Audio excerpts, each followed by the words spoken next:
Bakit nga ba hindi sapat na ang pera mo ay nasa bangko lang?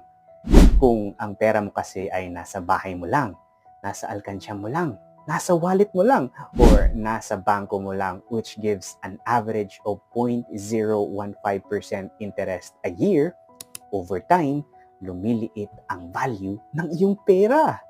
Kapatid, remember this one.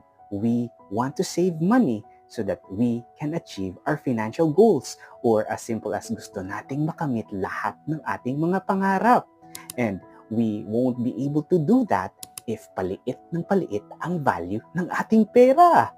That is the very reason why you need to learn how to invest.